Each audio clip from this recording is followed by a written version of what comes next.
Hello, my name's Florence. Welcome to the theobspod. I'm an NHS obstetrician, hoping to share some thoughts and experiences about my working life. Perhaps you enjoy Call the Midwife, maybe birth fascinates you, or you're simply curious about what exactly an obstetrician is. You might be pregnant and preparing for birth. Perhaps you work in maternity and want to know what makes your obstetric colleagues tick, or you want some fresh ideas and inspiration. Whichever of these is the case, and for that matter, anyone else that's interested, the theobspod is for you.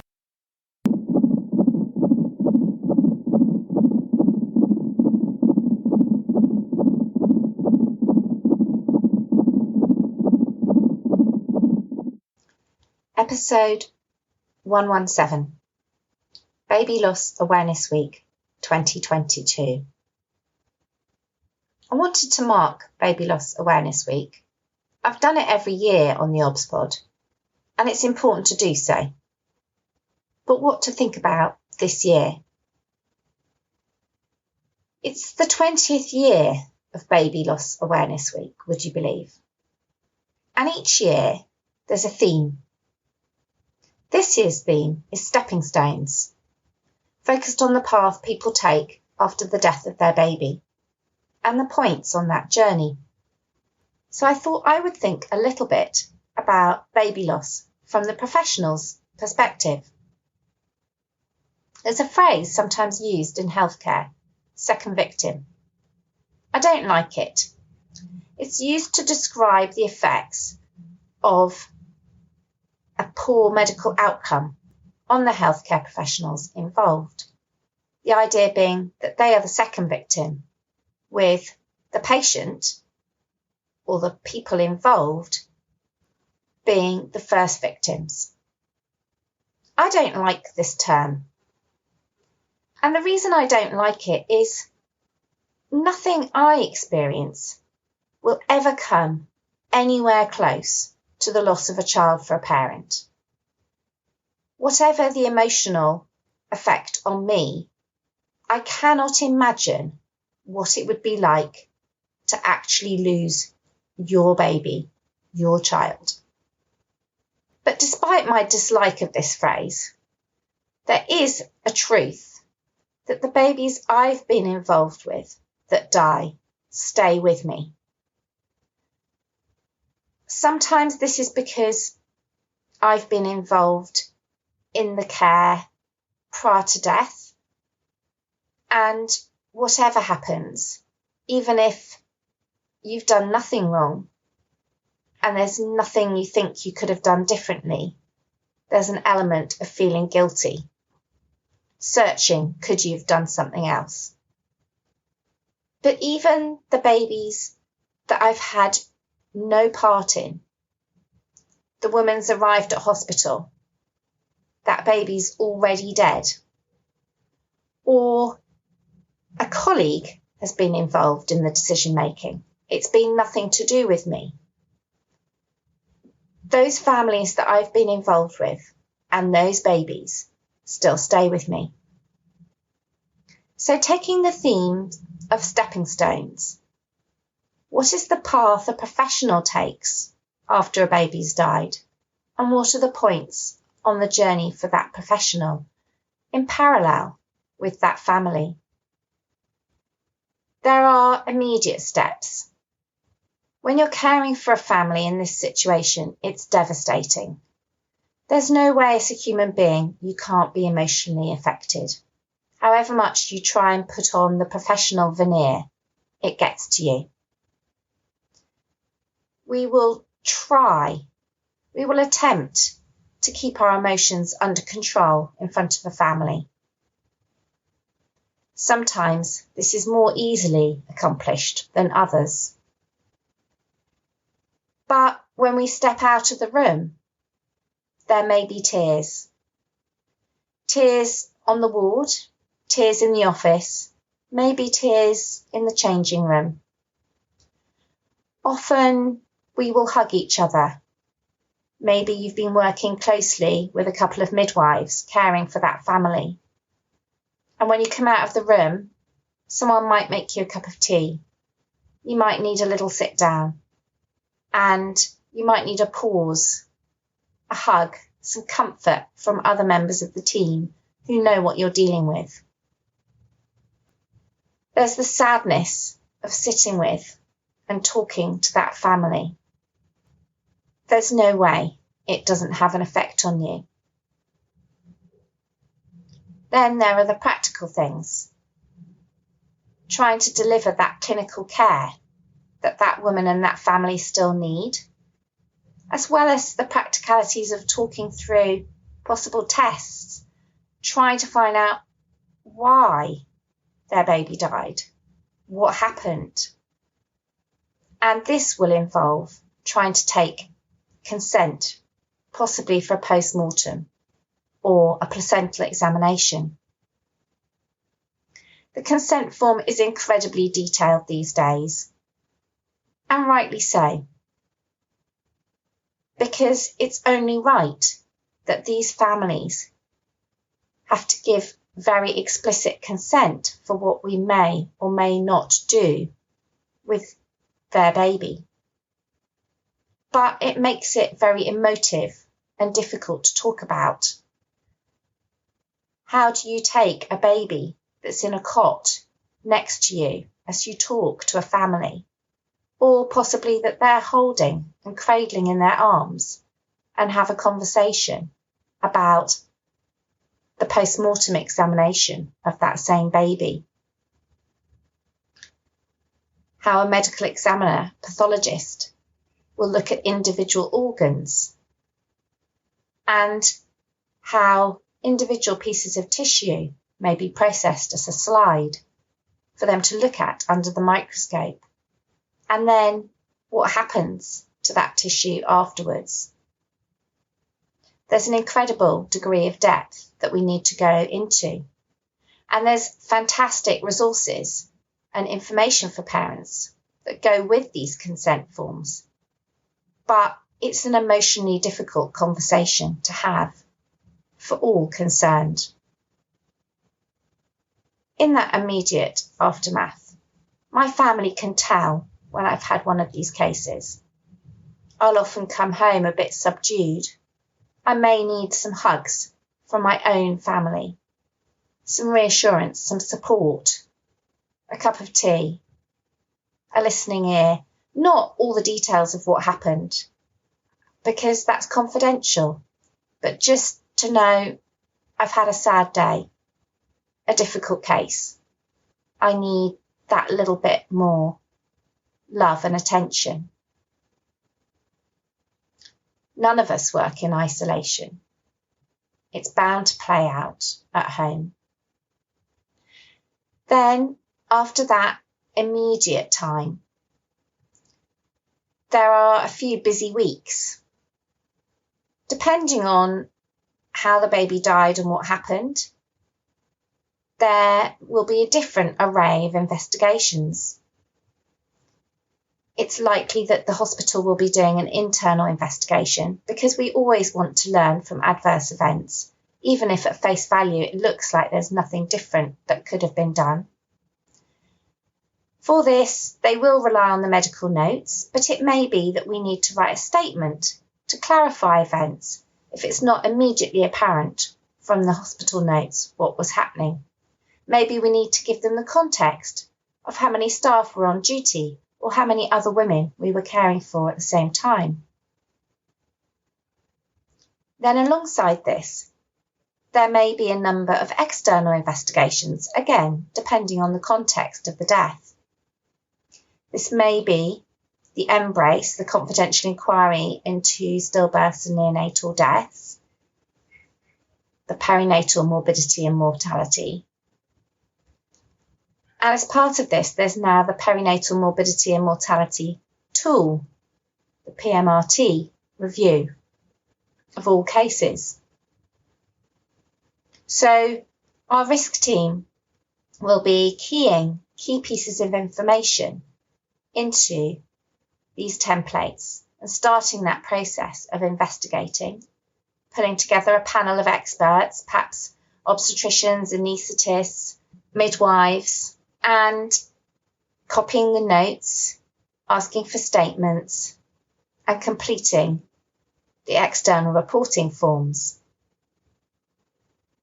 Each baby counts at the RCOG is now complete, but there are a number of places where we need to try and report and give data to assist not only with our own learning, but national data and national learning, all part of our drive to reduce the numbers of babies that die.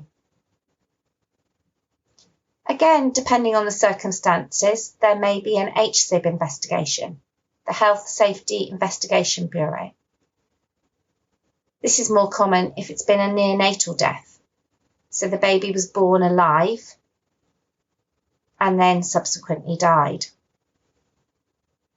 And these investigations are done not only for babies that die, but babies that potentially have experienced a brain injury at birth.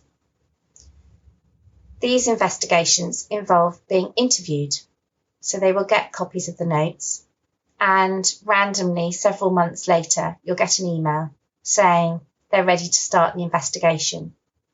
The interview will be done remotely via Teams, and you will sit at your computer in your office with a panel being questioned. And again, they'll delve into not just what's in the medical records, but all sorts of things. Do you have a guideline for this, that, and the other? When was it last updated? How do you work together as colleagues? What is the culture in the unit? What lessons have you learned from what happened? It'll be quite a wide-ranging investigation. 12 to 14 weeks after the birth and death of the baby, you're likely to be seeing a family to give post-mortem results if they opted for that. A report comes very in-depth, and you need to give the results sensitively. You need to consider how you're going to explain the findings. Sometimes there is an obvious reason, and you need to explain it carefully, and what are the implications for future, because many of these families will want to get pregnant again. What care would you offer in a future pregnancy?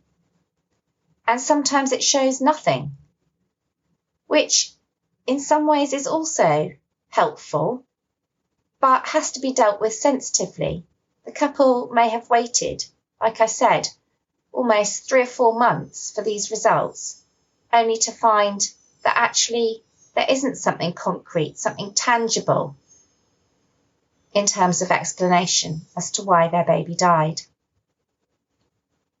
I always give a family a copy of their report in an envelope. And the reason for this is it's very emotive reading a post-mortem report on your baby. It's treating your baby sensitively, yes, but as an object, as a body, discussing its internal organs, how it's formed, what its size was, things such as what do its internal organs weigh and measure, and describing their appearances. It's not something I would recommend many families scrutinise and read themselves. But I always say to them to have a copy at home in an envelope so that you have it available for any medical staff in the future, should you want or need to share it. Maybe a pregnancy will happen somewhere else in the country, and anyone looking after you will need that information. Or maybe you will want to look at it at some point way in the future. Have it to hand, but I usually suggest people don't read and open it. The reports are not designed for lay people to read. They're designed very medically to give very precise, explicit, pathological information. Further along, another stepping stone can be a coroner's court. A coroner's court inquest, standing up, giving evidence, maybe in front of a family, maybe not, maybe in front of their solicitor. And a coroner's court can be a year or even 18 months after that baby died. And it's hard to give evidence, standing up, taking an oath. We have some preparation from the hospital legal team, what things might we be expected to answer. And of course, the emphasis is on honesty, candour, where we've gone wrong, to own that and demonstrate how we may have changed our thinking, what we've learnt, not only as an individual, but as an organisation from any event that's happened. So the stepping stones for a professional can last a really long time. That HSIB investigation, you've had that questioning, interviewing many months after the event, and then months later a report will come and you revisit the whole thing in your mind again. And you may have another follow-up with the family. You may have a tripartite meeting. So you're on a call, video conference with HSIB talking about their investigation. You and perhaps someone else from your organisation and the family all in one, giving feedback on that report. And that can be really uncomfortable. Sometimes an external report and an internal report don't quite match. Sometimes you don't quite agree with the findings. And that's not to say you're wrong, you have no insight. It may be that some of the things that are suggested or the time frame they're suggested in perhaps weren't realistic. And of course you need to take them seriously. But it can be difficult to try and square the circle, try and have a conversation with parents about a report that you don't necessarily 100% agree with, or that's written in a way where your interpretation is one thing and a family's interpretation is slightly different. There's a nuance in everything.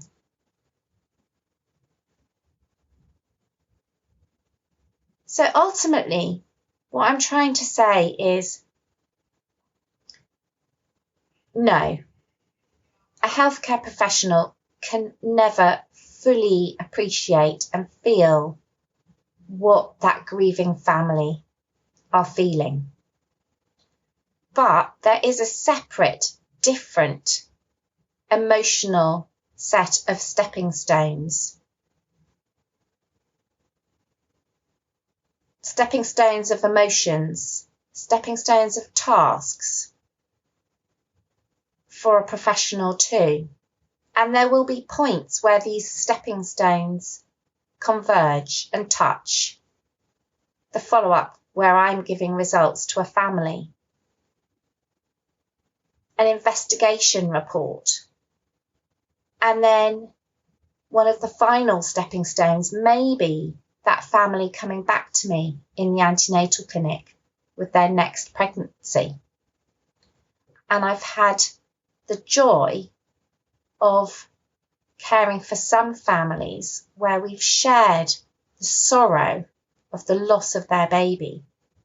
And then I've shared the joy of the births and pregnancies of their subsequent children.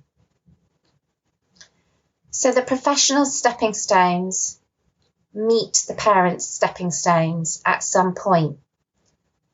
But that journey is long and is more than just work for us too. What's my zesty bit in this, the 20th Baby Loss Awareness Week? My zesty bit to families is keep raising awareness. It's really important. I think that awareness of baby loss and the treatment of families whose babies die has taken immense strides in the last 20 years. And I've witnessed this through my career.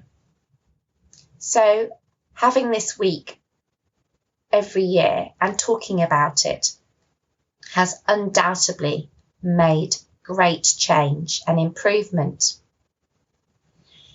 Know that your babies are not forgotten.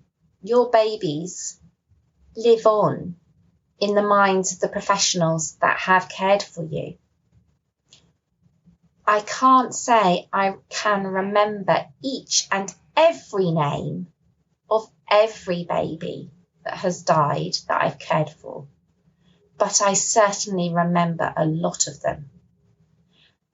They pop into my mind randomly. Sometimes there's something I see or hear that triggers that memory. Sometimes it's a time of year. Sometimes it's someone telling me the name of their baby as it's born and me thinking back to that baby that died that shared that name. There are many things that can trigger those memories. And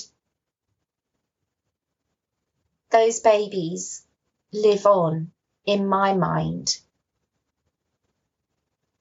in a different way to the way they live on for their parents. But they are there in my memory. My zesty bit for professionals this week is to take care of yourself. We give of ourselves. There is emotional work as well as the practical clinical work caring for these families. I know we have fantastic bereavement midwives now in many organisations, but it is a team effort. So looking after yourself when you've been involved with a baby that's died and a family that are grieving, knowing what your coping strategies are, knowing it's okay to cry, and for the rest of the team to come around, offer that cup of tea, that pat on the back, that hug in the changing room. That's what makes us able to continue and deliver sensitive, empathetic bereavement care. I very much hope you found this episode of the theobspod interesting. If you have, it'd be fantastic if you could subscribe, rate and review on whatever platform you find your podcasts, as well as recommending the theobspod to anyone you think might find it interesting. There's also tons of episodes to explore in my back catalogue, from clinical topics, my career and journey as an obstetrician, and life in the NHS more generally.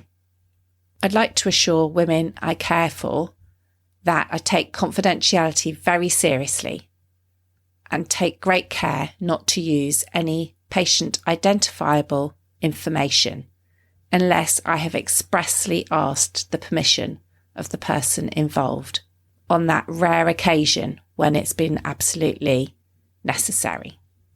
If you found this episode interesting and want to explore the subject a little more deeply, don't forget to take a look at the programme notes where I've attached some links. If you want to get in touch to suggest topics for future episodes, you can find me at theobspod on Twitter and Instagram, and you can email me theobspod@gmail.com. Thank you for listening.